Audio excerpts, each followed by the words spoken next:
الحمد لله وكفى وعباده الذين اصطفى أما بعد فأعوذ بالله من الشيطان الرجيم بسم الله الرحمن الرحيم وما آتاكم الرسول فخذوه وما نهاكم عنه فانتهوا فاتقوا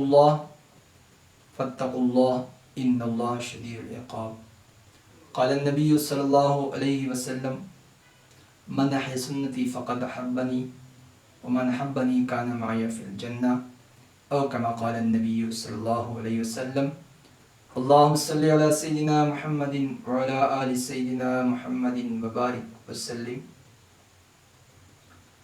ابھی ہم اس بات پہ عرض کریں گے کہ میری سواری کس پہ ہونی چاہیے۔ ہمارے پیارے امام الانبیاء علیہ السلام کی اکثر سواری اور یہ عمل پسند بھی تھا، گھوڑے پر ہوا کرتی تھی، اور ہماری سواری بھی گھوڑے پہ ہونی چاہیے۔ یہ میں ایک مثالاً میں نے بات عرض کر لی،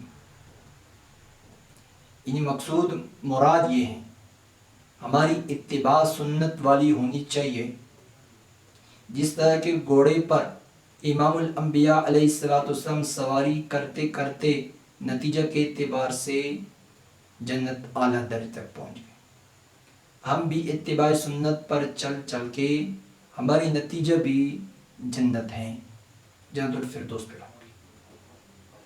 اور اگر گھوڑے سے ہٹ کے امام الانبیاء علیہ السلام کے گھوڑے سے ہٹ کے سنت کے خلاف زندگی گزارنا، نتیجہ پھر جہنم پہ۔ اس بات پہ عرض کر لیتے ہیں، اللہ جل شانہ کا فرمان مبارک ہے، اے لوگوں، اے ساری دنیا کے انسانوں، یہ مجھے بھی خطاب ہے، آپ کو، ساری انسانیت کو خطاب ہے، موت تک ساری انسانیت، قیامت تک ساری انسانیت کو خطاب ہے۔ جو امام الانبیاء علیہ السلام تمہیں دے تم اس کو مضبوطی سے پکڑو، اور جس چیز سے تمہیں منع فرمائے تو ابھی منع ہو جائے۔ فاتقوا اللہ، اللہ پاک سے بھی ڈرتے رہو، بے شک اللہ جل شانہ سخت عذاب دینے والا ہے۔ وما آتاکم الرسول فخذوہ، جو تمہیں رسول اللہ صلی اللہ علیہ وسلم دے، اس چیز کا امر کر لے، آپ اس کو مضبوطی سے پکڑیں۔ اور آج ہمارے ہاں ہم جب گوشت کھاتے ہیں، ہم اس کو دان کے ساتھ کھاتے ہیں، مضبوطی کے ساتھ، مضبوطی سے پکڑ کے، اور ہم اس کو پھر کھا بھی سکتے ہیں، ہمارے لیے آسان ہو جاتا ہے۔ اسی طرح اے لوگوں، تم بھی سنت کے مطابق امام الانبیاء علیہ السلام کے اقوال افعال پر زندگی گزارو۔ جس طرح تم گوشت کو مضبوطی سے پکڑتے ہو، تم کاس بھی سکتے ہو، تو اسی طرح تم سنت کو مضبوطی سے پکڑ کریں، چاہے وہ سنت عمل ہیں یا مستحب ہیں یا فرض ہیں۔ جو امر تمہیں رسول اللہ صلی اللہ علیہ وسلم فرمائے تم اس پر عمل کر لو، اور جس چیز سے تمہیں منع کر لے تم اس سے باز آ جاؤ۔ پھر اس کے بعد فاتقوا اللہ، اللہ پاک سے ڈرتے رہا کرو۔ کیوں؟ اس کا نقصان فائدہ کیا ہے؟ تمہیں اتباع سنت والی زندگی کب نصیب ہوگی، اور سنت کے خلاف والی زندگی سے تمہیں نجات کب ملے گی؟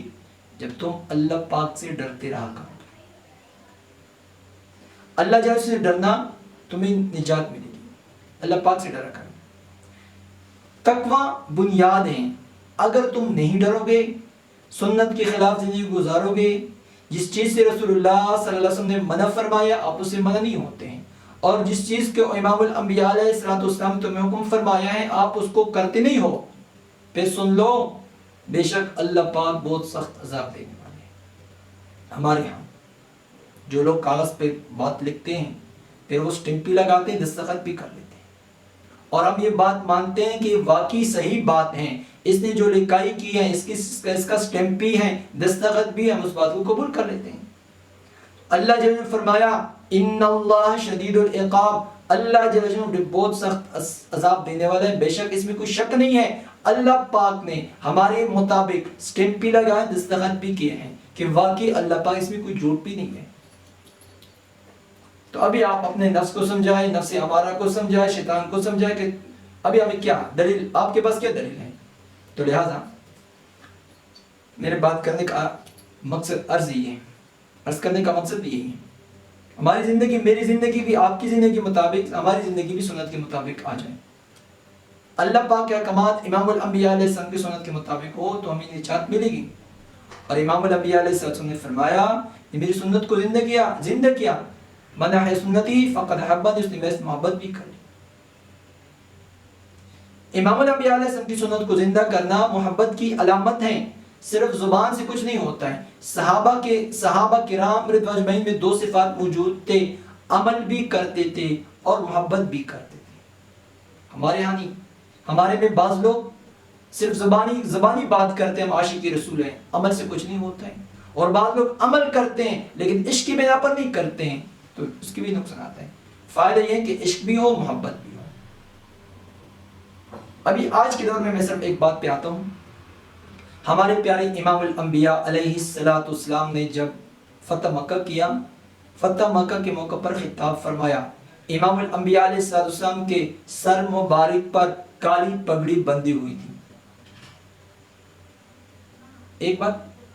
دوسری بات میں عرض کرتا ہوں، ہمارے پیارے امام الانبیاء علیہ السلام نے آخری امی جان سے روایت ہیں، آخری حالت میں، نزع کی حالت میں، جس حالت میں دنیا سے رحلت فرما گئے، پیارے حبیب علیہ السلام کے سر مبارک پر رومال باندھا ہوا تھا.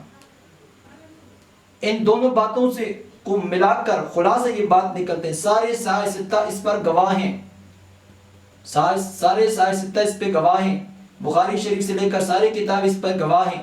امام الانبیاء علیہ السلام نے کبھی بھی اپنے سر کو ننگے سر نماز نہیں پڑھی، حتیٰ کہ امام الانبیاء علیہ السلام ننگے سر بیت الخلاء کو بھی نہیں گئے ہیں. امام الانبیاء علیہ السلام ننگے سر روٹی بھی نہیں کھائی ہے. اس میں سے میں تو صرف اشارات کر لیتا ہوں. اور آج کے دور میں ہم کیا کرتے ہیں؟ آج کے دور میں ہمارے ہاں یہ ہے کہ ننگے سر پہ رکھا کریں، ننگے سر نماز پڑھا کریں. اس میں بھی قرآن پاک عظیم الشان کا فرمان ہے، خذوا زینتکم عند کل مسجد، ہر مسجد کے ہوگا تم زینت پکڑا کریں، زینت کے ساتھ داخل ہو جائے. ہم جب باہر جاتے ہیں زینت کے ساتھ جاتے ہیں، مسجد میں آیا کریں زینت کے ساتھ آیا کریں. زینت ابھی زینت سے میں زیادہ نہیں جانتا ہوں، امام الانبیاء علیہ السلام زینت پر زیادہ جانتے ہیں. امام الانبیاء علیہ السلام نے کبھی بھی ننگے سر نماز نہیں پڑھی. تو لہذا اے لوگوں، آپ بھی جب مسجد آیا کرے تو ننگے سر نماز نہیں پڑھنی چاہیے، سر پر ٹوپی رکھ کر پڑھنی چاہیے. اگر اس کے پاس، اگر ان باتوں میں جتنے باتیں میں نے اس کر لی، کوئی کسی کے پاس کوئی دلیل ہو بغیر سر کے، پھر مجھے پیش کر لے، دلیل کے ساتھ پیش کر لے، حدیث ہونی چاہیے. پھر ننگے سر نماز پڑھنا احرام کے علاوہ وہ الگ ہی باتیں ہیں. امام الانبیاء علیہ السلام نے ننگے سر نماز نہیں پڑھی ہے. اور ابھی مسئلے کے اعتبار سے میری بات ابھی وقت بہت زیادہ ہو گیا، تو لہٰذا یہ ہے کہ ننگے سر نماز نہیں پڑھنی چاہیے. صرف ایک بات میں عرض کر لیتا ہوں، بعض لوگ کہتے ہیں کہ یہ پھر مکروہ ہے، مکروہ تنزیہ ہے، یہ بات جو بھی ہیں، میں صرف ایک بات عرض کر لیتا ہوں. یہ ایک کمرہ ہے، اس کمرے میں ہم بیٹھے ہیں، اس کمرے میں آپ روزانہ کے اعتبار سے اس پر پتھر پھینکتے رہو، یہ ایک نہ ایک دن آئے گا یہ کمرہ بھی پتھروں سے بھر جائے گا. تو اسی طرح روزانہ کے اعتبار سے چھوٹا گناہ کرتے رہو، ایک نہ ایک آئے گا کہ اس سے گناہ کبیرہ بن جائے گا. یہ میں اپنی جیب سے بات نہیں کر لیتا ہوں، ابن عباس رضی اللہ عنہ کا قول مبارک ہے، لا صغیرۃ مع الاستغفار ولا کبیرۃ مع الاستغفار. لا صغیرۃ مع الاصرار، اصرار کے ساتھ بار بار صغیرہ گناہ کرنا، چھوٹا گناہ کرنا، یعنی مکروہ تنزیہی عمل بار بار کرنا، یہ پھر گناہ صغیرہ نہیں بنتی ہیں، پھر یہ گناہ کبیرہ بن جاتی ہیں.